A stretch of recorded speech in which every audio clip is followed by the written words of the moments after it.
In the quiet town of Point Pleasant, West Virginia, nestled along the Ohio River, a chilling legend was born in the late 1960s, a legend that still haunts the town today. The story of the Mothman, a mysterious winged creature with glowing red eyes, begins not just with fear and confusion, but ends in real tragedy. This is the true story of one of America's most enigmatic cryptids. The first sighting. On the night of November 15, 1966, two young couples, Roger and Linda Scarberry and Steve and Mary Millette, were driving near the abandoned TNT area, a former World War II munitions plant just outside Point Pleasant. What they claimed to have seen would go on to spark a wave of panic and fascination. According to the couples, a tall, humanoid figure with enormous wings and glowing red eyes emerged from the darkness and chased their car at high speeds, flying above and alongside them before disappearing into the night. They reported the encounter to the police, and the local newspaper, the Point Pleasant Register, ran a story the next day with the headline, "Couples See Man-Sized Bird. Creature Something." From that moment on, the legend of the Mothman was born. A year of terror, 1966 to 1967. Over the next 13 months, more than 100 sightings of the Mothman were reported in the Point Pleasant area.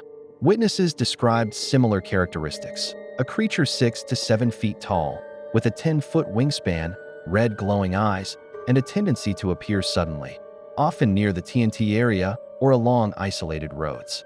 Some claim they saw the Mothman hovering outside windows, flying over cars, or simply watching from the shadows.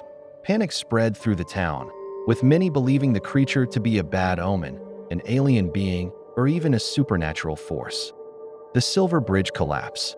The Mothman legend took a darker turn on December 15, 1967, when the Silver Bridge, which connected Point Pleasant to Gallipolis, Ohio, suddenly collapsed during rush hour. 46 people died in what was one of the deadliest bridge disasters in U.S. history. In the aftermath, several witnesses claimed they had seen the Mothman perched atop the bridge or flying nearby in the days leading up to the collapse. This led many to believe that the creature was a harbinger of doom, appearing before disasters to warn or possibly caused them. Though the official cause of the collapse was later determined to be a failed eye-bar in a suspension chain, the legend of Mothman became permanently tied to the tragedy. The story of the Mothman is more than just a tale of a strange creature. It's about how we respond to the unexplained, how tragedy and fear intertwine, and how legends are born. For some, Mothman is a myth. For others, it's a warning. But in Point Pleasant, one thing is certain. Something happened in 1966, and whatever it was, it left a mark that will never be forgotten. Please like and follow for more supernatural true stories that will keep you up at night.